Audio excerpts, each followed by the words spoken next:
Kia ora e te iwi, nau mai ki Central News. E whakanuia i te wiki o te reo Māori. Ko Hilary Entwistle hau me ngā karere o te wā. The Bay of Plenty has recorded the largest increase in rural property sales across the country for the 3 months ended June 2014.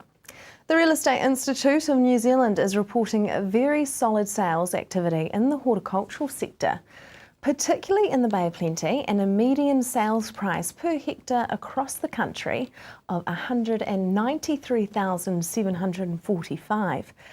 The figure for the same period last year was just over $120,000. There were more than 27 rural property sales in the Bay to the 3 months ended June, ahead of 12 sales in Otago and 11 in Northland. The median horticultural farm size for properties sold in the 3 months ended June 2014 was 7 hectares. NZREI reports a significant drop in dairy farm sales for the period, with most activity in the Waikato and Southland. If you've got a good idea to get rid of waste, time is running out to apply for funding to get it off the ground. The Waste Resources Advisory Group, administered by Bay of Plenty Regional Council, launched a new $50,000 fund last month to help along waste initiatives from Bay of Plenty-based businesses, industry, councils or community groups. Project Implementation Officer Rhys Iving says interest in the new fund was strong and he knew of several groups intending to apply. Applications for the first round of funding close on the 1st of August. This week is Air Quality Week in the South Waikato, which is all about helping the community learn more about why Tokoroa has an air quality problem. The South Waikato District Council is holding a number of workshops on how to operate your heat pump correctly and efficiently, and how to operate your wood burner or pellet fire correctly and efficiently. 4 people have been found guilty for their involvement in a methamphetamine drug ring linked to the explosion of a former King Cat building in Katikati in 2012. The 2-week trial came to a close when Carl Rodney Goldsberry, 39, of Makatu, was found guilty of 1 count of attempting to pervert the course of justice, possession of iodine, conspiring to manufacture methamphetamine, supplying methamphetamine and supplying hypophosphorus acid used in the manufacture of methamphetamine. In the High Court in Rotorua, the jury of 12 acquitted him of 1 count each of manufacturing methamphetamine, arson and conspiring to supply methamphetamine. The charges stem from incidents in 2012 when a P-lab at a Katikati property was set alight during an armed police raid on December the 9th. Now for our coastal forecast. West Coast, Raglan, southwest rising Friday, 35 knots for a time with very rough seas out there. Your high tide is at 9 a.m. East Coast, Bay of Plenty, southwest rising 25 knots in the morning, but changing to a southerly and 15 knots in the evening. Mostly fine out there. Your high tide is at 6:17 p.m. Just ahead, more seasonal workers. Welcome to Central News on TV Central. This July, you can support the courage of kids with cancer by choosing just one day to raise funds for those kids who overcome challenges every day. In Tauranga, there is something a little different happening. Well, the one-day challenge is where we ask either businesses or individuals to set themselves a one-day challenge to fundraise for the Child Cancer Foundation, and they've got to have lots of fun with it. Why have you called this campaign One Day? Well, for children with cancer, getting through one more day of treatments and procedures actually takes courage, so we took it from there. But we actually have something special and unique to Tauranga happening. What's that going to involve? We do indeed. Thanks very much to Metal Co here in Mount Maunganui. We're having a metal recycling fundraiser. So on Friday the 26th and the 27th of July, we're going to be inviting everyone to bring all of their scrap metal down, and Metal Co will sort it and pop it into all the right bins and be actually donating the proceeds to the Child Cancer Foundation. Kirk, why did Metal Co want to get involved with the One Day campaign? We've actually been involved with Dylan and the Child Cancer Foundation for some time, and we have a permanent bin at site where people can always donate to the child cancer. And when Dylan approached us about the one day, we thought it'd be a good thing to promote both us and the child cancer and get some scrap recycled. Can we bring all types of metal in? Yes, you can. The only things we won't accept are gas bottles and pressure cylinders and any electronic type waste, TVs, computers, screens, that sort of stuff. But other than that, the boys will grade it as they see it and as it comes in. There was pretty heavy winds with all those storms recently, and there were a few stray trampolines blowing around the city. Can we bring those in? Yep, they're predominantly metal. I mean, we'll make adjustments for the trampoline mat and stuff, but by all means, yep. And Darwin, one day is not just about metal though. How else can we get involved? Well, it's only limited to people's imagination. They can set themselves all sorts of different kinds of challenges. Fundraise, it might be hosting a morning tea. We've got the PAWS group who are in-home in-home education for children.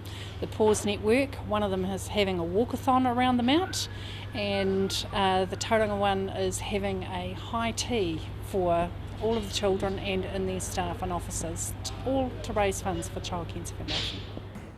Visit childcancer.org.nz to sign up, or you can drop your scrap metal off this weekend at Metal Co Recycling in the Mount.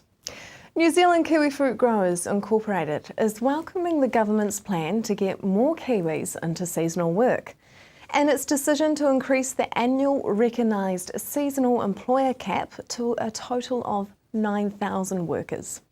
I spoke with them to find out if most workers in harvest season are not New Zealanders. No, out of the 8,000 that we use for harvest, over 5,000 are Kiwi workers. Out of that 5,000, in a normal season, we'd take about 2,000 off working incomes books, and out of that 2,000, 40% go on to permanent employment. There will be no need for laws to change. What we need to do is attract more Kiwis into the industry, and that's where Kate has a key role to play. So we're looking at 40% more volume of kiwi fruit by the 2017 season. So we've got a very short period of time to be able to put a whole lot more crop right through our supply chain, and obviously to do that we need people. What is the recognised seasonal employment scheme, and how's that going to help the industry? That's been helping the industry for about the last 5 years. It's a very critical and important program, both for us here in New Zealand and for the Pacific Islands. It's really a win-win-win. Workers win because they haven't got jobs and can't earn money in the islands. The island governments win because their people are working, and our employers in New Zealand win by having a very reliable workforce that comes back each year for the harvest season. But we don't rely totally on that scheme. Our reliance is on Kiwis. Out of the 8,000, about 1,000 are RSE workers from the islands. 5,000, as I said, are Kiwis. That's where our focus is. Kate, tell me about this Super Kiwis thing. Okay, so we've been looking at developing our careers initiatives right throughout all areas, including secondary schools and sort of the older people who are looking for a career change. Now, Super Kiwis has been developed to put into careers shows. We were at the Field Days. We're looking at moving into the Tauranga Business Expo. We were displaying and putting infographics like the one behind us out there so that people are well aware of the opportunities that are available in our industry. What are the opportunities in the kiwi fruit industry? Well, there's opportunities right throughout our whole industry. A lot of people think, oh, well, I worked at a pack house once. That's all there is. But people don't understand that actually, if you start at the pack house or you start in the orchard, you can actually work all your way through to supervisory, to management positions. Even when we talk about Zespri, we've got global marketing managers, government relations managers. We've got people who travel the world recruiting talent. So why can't we recruit more of that talent from here, from our own region and from our own country? Do you think there's a perception that the kiwi fruit industry is quite easy to get into because you don't need a tertiary education for a lot of the jobs? The perception is wrong in that we can't afford to get people who are untrained and unskilled cutting vines in our orchards. Every vine that you cut has a yield, our potential yield, and if you're cutting the wrong ones and not doing things accurately through understanding and knowledge about how the physiology of a plant works, then you're effectively losing production. You lose production, that obviously reduces total volumes, that reduces the total sales. So everybody in our industry needs to be skilled, and it's about industry investment into our people to ensure that they have those skills and that they don't stop, that this becomes something that they, training becomes something that they continue to do right throughout their careers. Still to come on Central News, the fate of the Memorial Hall.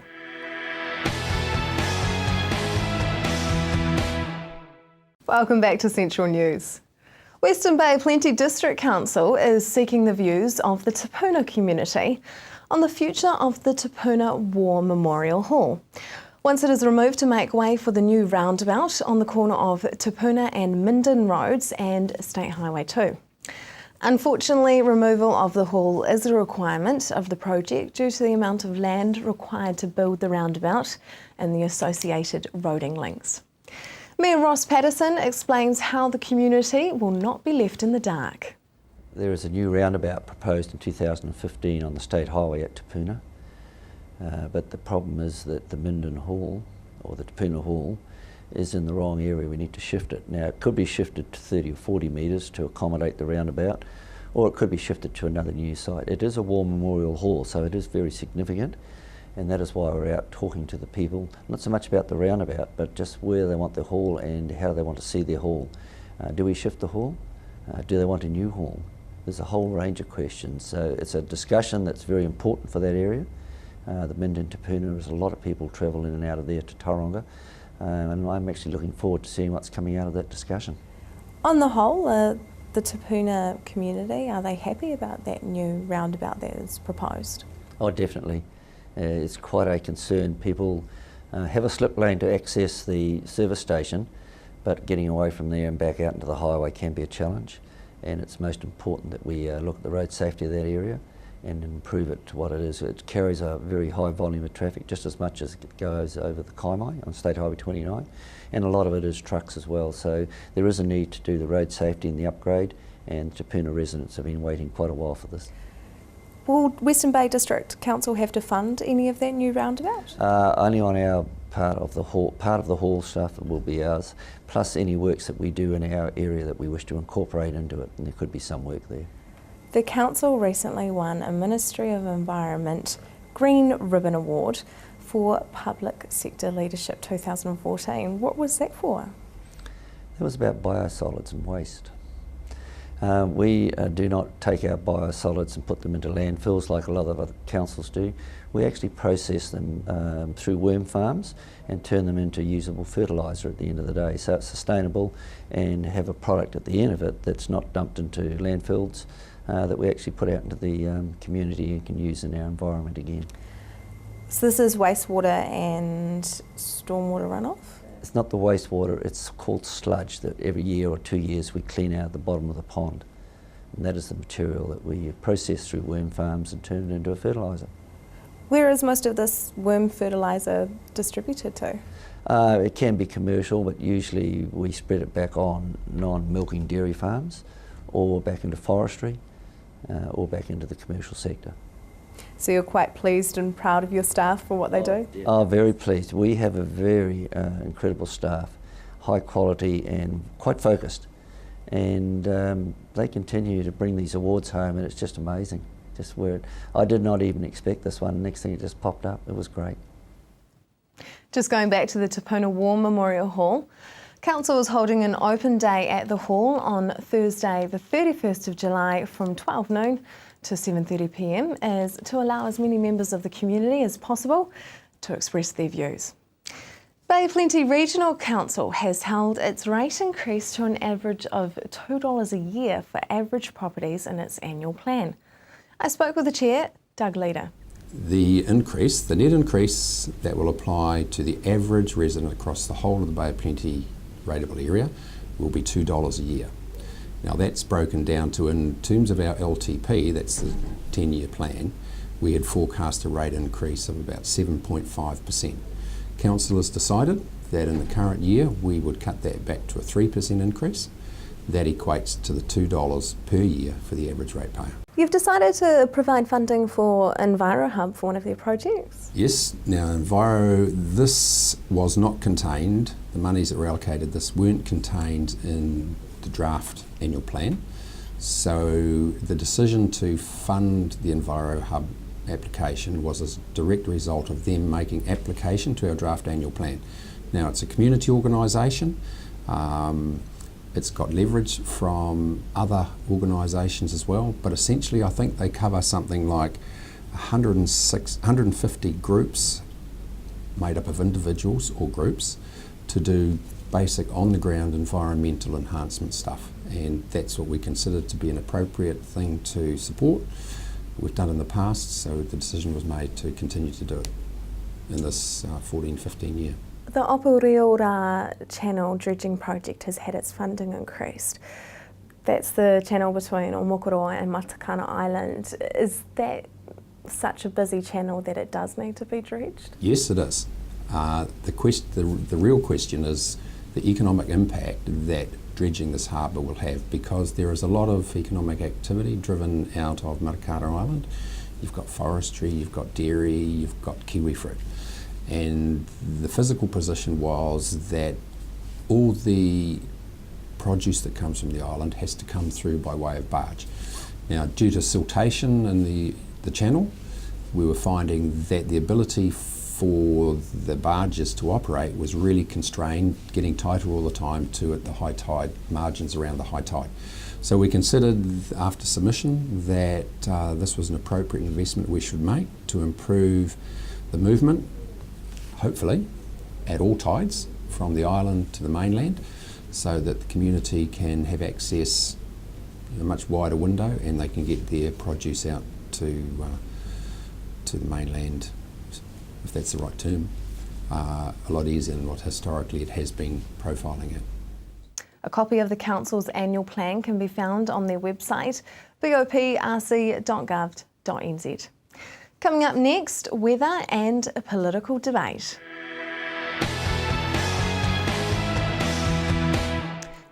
Welcome back to Central News.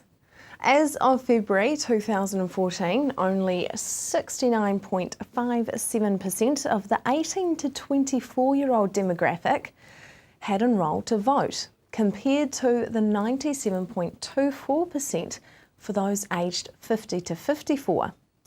But it's not just youth. The overall voter turnout in 1981 was 85%, and in 2011 it was 69%, according to the Electoral Commission. Some local students in Tauranga are hoping to tackle this issue by holding a political debate and have invited all local parties and candidates. I found out if there are other ways politicians could communicate with the youth vote. I think a lot of it comes down to face-to-face contact. I think politicians have to get involved with students and come into tertiary education, come into high school education, and actually talk to students and make that contact and learn from them just what is affecting their lives, what issues are actually involved in their lives. I think it's probably the best way to develop an understanding, develop empathy, develop a reasonable level of knowledge around what issues are prevalent in society. So you think it's just about that physical presence? Do you think they could maybe up their online social media campaigns or something like that? I think social media could work as well. I think face-to-face is just a personal preference for me. It's a lot easier to analyse what somebody's thinking if you've got the face-to-face contact. So. Danielle, some say the lack of the youth vote and the decline is because of a lack of faith in politicians. What do you think a politician could do to gain that trust?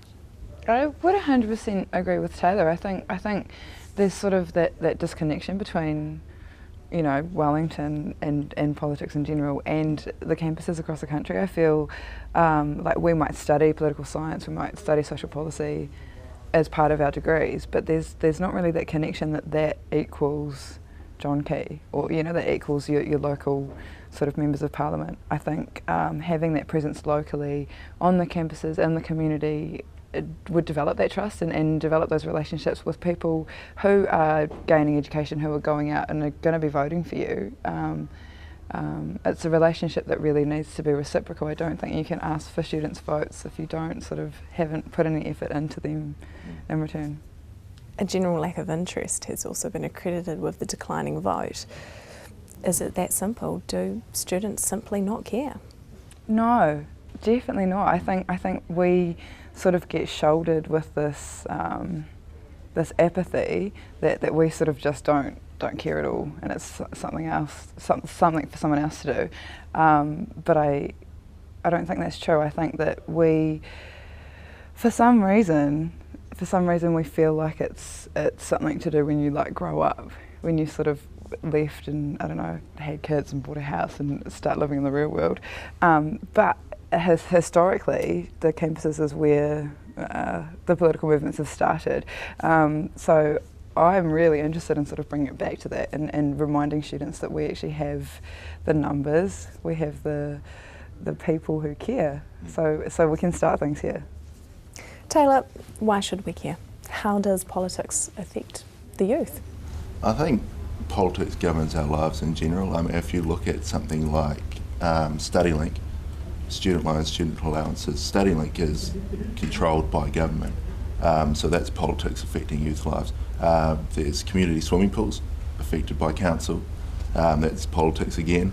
If you look at local parks, which are paid, their maintenance is paid by council, that's politics again. So it's something that affects lives. The forum will be held on Wednesday the 20th of August from 12 to 1 p.m. H110 Lecture Theatre at Windermere campus of the Bay Plenty Polytechnic, Tauranga. Now for your weather of Pawpaw. Hamilton, your Friday. A few showers and fresh southwesterlies. 14 your expected high and 0 your overnight low. The rest of the Waikato, a few showers, especially in the west, with some fresh southwesterlies there too. Paeroa, your expected high is 14 and an overnight low of 2. Matamata 12 and 1.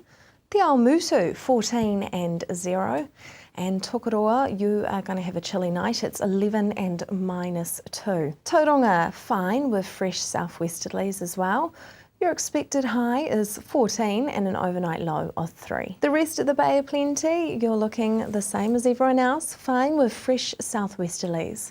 You've got an expected high of 13 and an overnight low of 3 in Te Puke. That is the program for today. If you have something you'd like to let us know about that is of interest to your community, you can contact us via our Facebook page, centralnews.tv, or email us, news@tvcentral.co.nz. I'll be back again tomorrow night with more stories from the Bay of Plenty and the Waikato. I'm Hilary Entwistle. I hope you have a lovely evening.